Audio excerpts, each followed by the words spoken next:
Salve, salve investidores! Vamos atualizar nosso estudo semanal das maiores compras na semana. O Ibovespa no mês ele está tendo uma queda de 2,56. Não, 2,56 foi na semana, desculpe.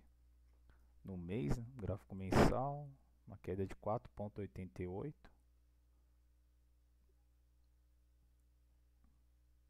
Inclusive uma região aqui, né, candidato a topo também. Ele está testando esse topo. Essa região aqui de 127 mil pontos sendo testada. Foi região de topo em 1/6/2021. Enfim, criou um range aqui nessa região, rompeu e veio testar esses 127 mil pontos, né? Teve até um rompimento e agora está testando essa região. Então no mês uma queda de 4,88, na semana uma queda de 2,56 e terminou o pregão de sexta-feira com uma leve alta de 0,25, né?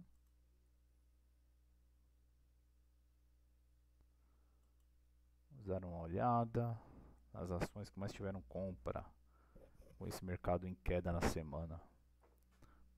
Antes de fazer um disclaimer, este conteúdo é de caráter informativo e não deve ser considerado como uma oferta de compra ou venda de valores imobiliários. Para investir, procure uma corretora de sua confiança e um analista certificado. Não nos responsabilizamos por eventuais perdas e muito menos administramos o capital de terceiro. Feito o disclaimer, vamos atualizar o nosso estudo semanal. Antes, né, mostrar o nosso indicador, né, quantitativo. Então esse indicador ele foi desenvolvido com o intuito de mostrar os níveis de preço do Ibovespa, né? Quando o mercado é considerado caro, barato. Enfim, eu estou com um gráfico dos últimos 2 anos. E aqui ele está separado por níveis, né? 0 e 1 é o mercado caro. Nível 2 nós observamos. Nível 3 e 4 o mercado barato, né? E repare, nesses últimos 2 anos, ó, quando o mercado chegou na região do 3 e 4, realmente ele estava barato, né? Então, nesses níveis, interessante procurar por compras, mercado em queda. O que acontece? O mercado vai se recuperando e o nosso indicador ele vai diminuindo, né? Ou seja, o mercado vai ficando caro. Então ele chega no 1 e no 0, mercado caro. Pois ó, ele corrige, deu uma oportunidade de compra aqui, ó. Perdeu esse fundo, ó, pode ver. Perdeu 109 mil pontos. Veio buscar os 107 mil pontos e aqui já mandou comprar. Aí o que acontece? O mercado se recupera. E aí o nível de preço cai, o mercado fica caro, enfim. Fez até um ombro, cabeça a ombro aqui, né? Depois o mercado cai, despenca. Aqui ó, ele já chega no 3 e 4, né? Manda comprar. Região de 100, abaixo dos 109 mil pontos, né? Então, oportunidade de compra. Comprava aqui? Não. Pô, mas o mercado tava nos... O mercado estava nos 110 mil pontos, agora está nos 119 mil pontos. Não, não compra. Ah, o mercado está subindo, não compra. Espera cair. Caiu, ó, oportunidade de compra. E se olharmos no período de 2 anos, compras no nível 3 e 4 realmente foi uma região interessante para procurar por compras, né? Mercado em queda. Depois o mercado se recupera ou até lateraliza, né? Então nós não fazemos nada, porque esse indicador ele acaba nos mostrando, né, as melhores oportunidades no mercado. E quando você coloca no período maior, fica muito mais nítido, né? Esse indicador eu desenvolvi com base nos últimos 30 anos do Ibovespa, né, e identificando por padrões de preço. E então ele é bem assertivo, né? Ele pega o mercado realmente em queda. Ó, aqui ele não deixa comprar, aqui ele não deixa comprar, aqui ele não deixa comprar jamais.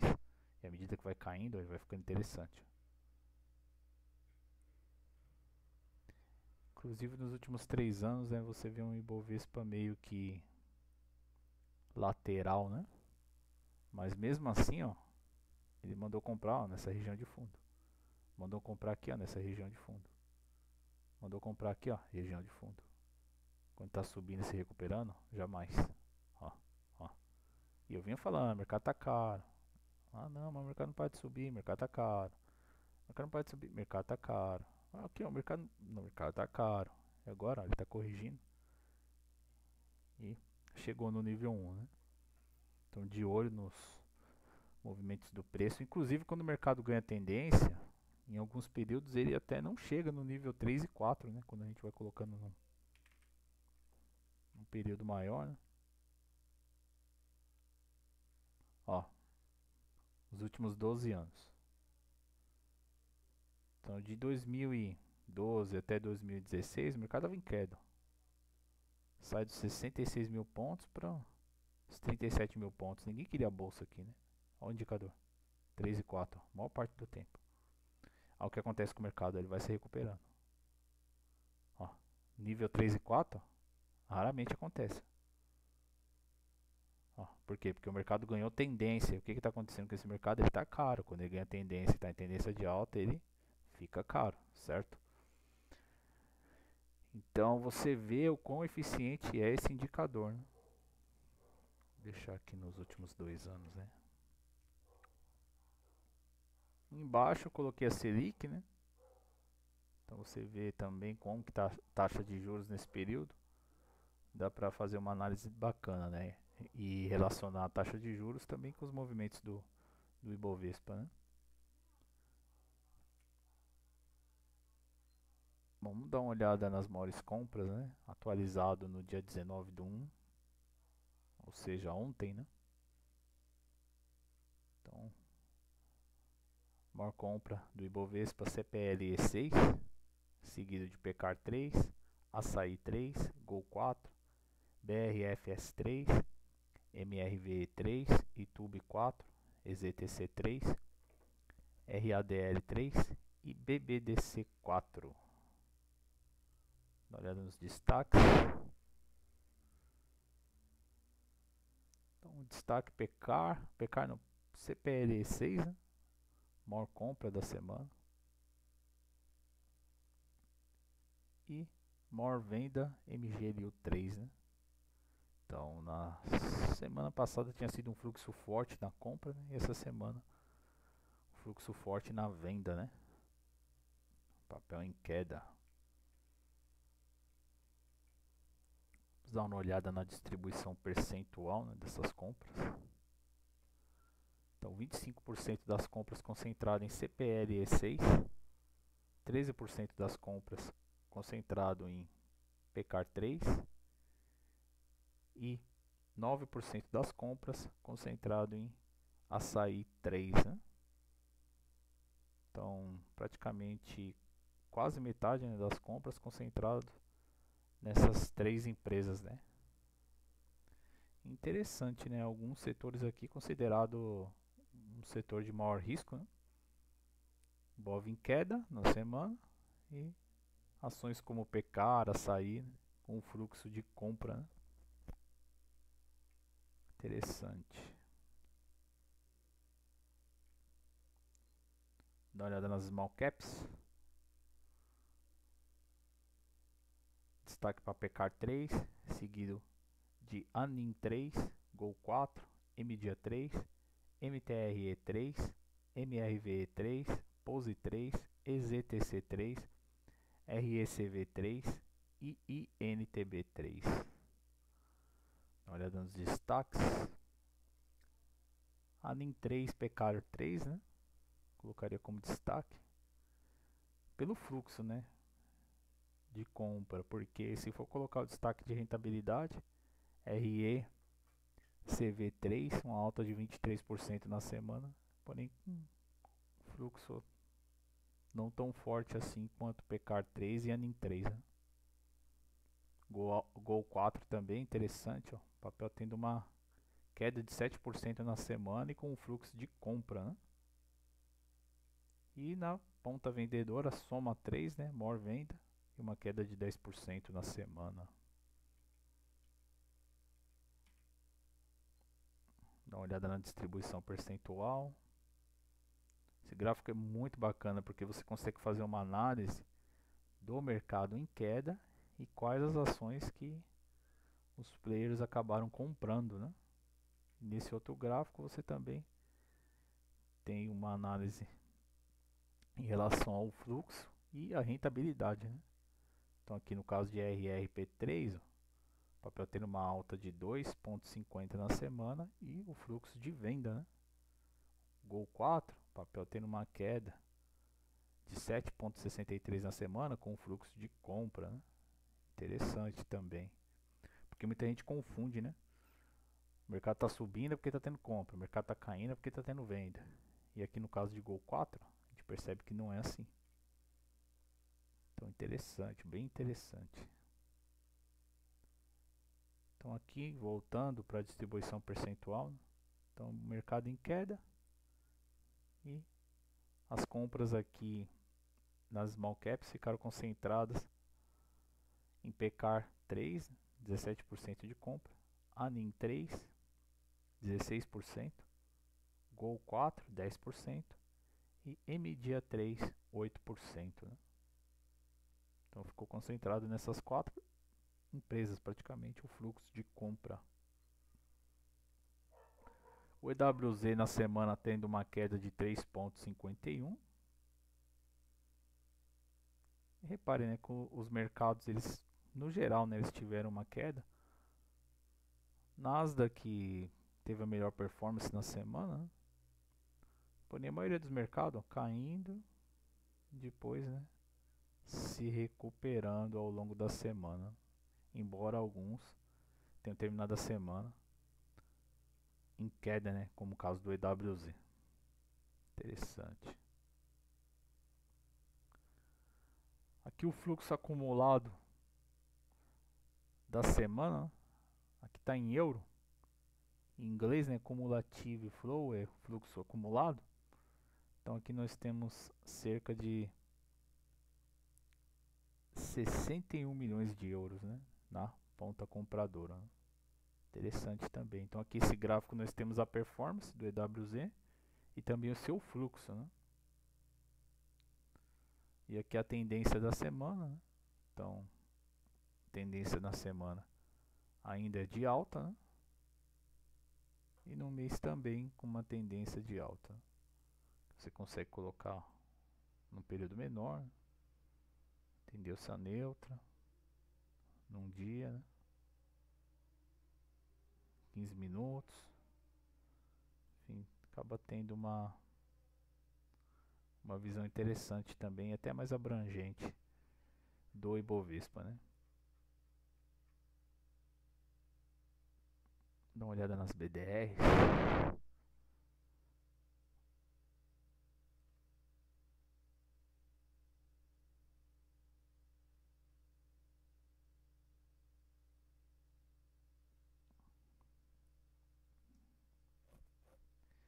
Dentre as BDRs, destaque para a APL 34, seguido de MEL 34, M1TA 34, AMZO 34, NVDC 34, ITLC 34, MSFT 34, GOGL 34, JDCO 34 e BABA 34. Né?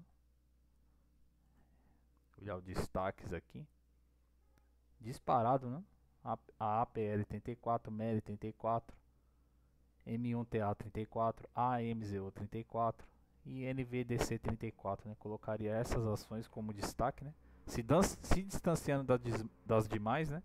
Em relação ao fluxo. Né? E pouca venda, né? Dentre as BDRs, né? Então, bastante compra em relação a BDR. O dólar também essa semana teve uma alta, né? Dá uma olhada no dólar aqui.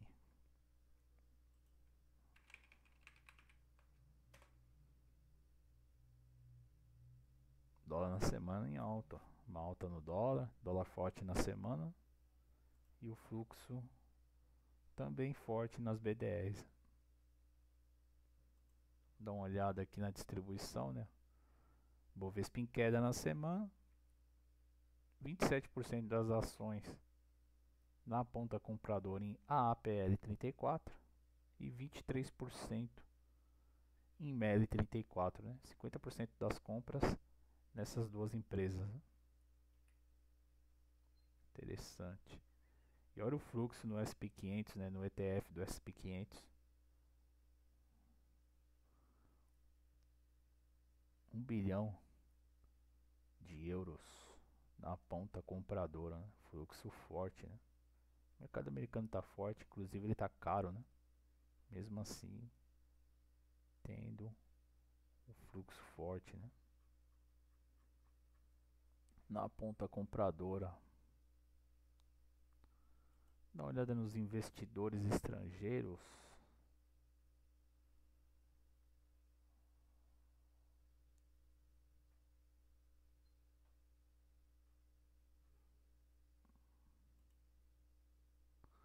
Então, saldo na semana, quarta-feira, né? B3 divulga com 2 dias de atraso.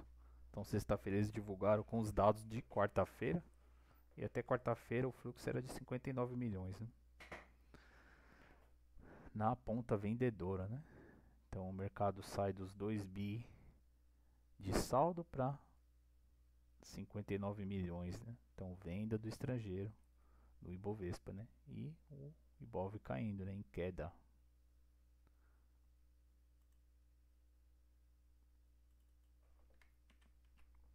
Então, de uma semana para outra, na semana passada, Ibov nos 130 mil pontos, 2 bilhões e 3 milhões na compra. Ibov termina a semana nos 128 mil pontos e 59 milhões na ponta vendedora, né? Lembrando que os 128 mil pontos aqui é em relação ao período, tá? Então é quarta-feira, dia 17, o Ibov estava nos 128 mil pontos, né? Dá uma olhada nos últimos 6 meses. 6 meses, né? Aqui tá semanas, colocar para meses. Então repare, ó, Ibovespa em queda, queda, queda, queda, queda, e o gringo vendendo, vendendo. Ibovespa começa a se recuperar, né? 112 mil pontos aqui ainda estava vendedor, mas ele sai dos 112 mil pontos para os 119 mil pontos, né? Com um saldo aí de 3 bilhões na compra, né? E cada semana ele foi aumentando, né? A sua mão, seu saldo mensal estava comprador, né? E aí o Ibov se recupera e vem buscar a região dos 133 mil pontos, ó, e com o fluxo de compra, né? Então vamos dar uma olhada, né? Até onde esse Bovespa corrige, né? E como que vai estar o fluxo.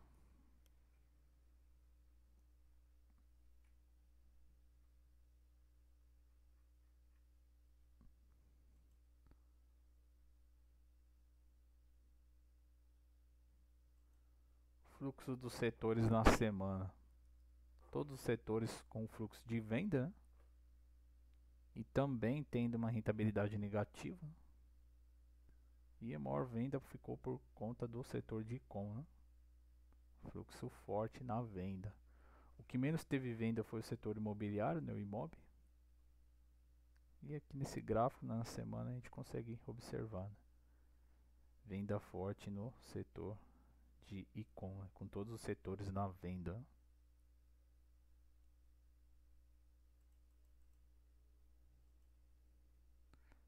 Então é isso, pessoal. Esse foi mais um estudo semanal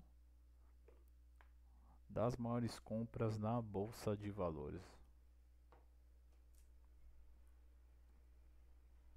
Termino o vídeo por aqui. Um abraço a todos e fiquem na paz.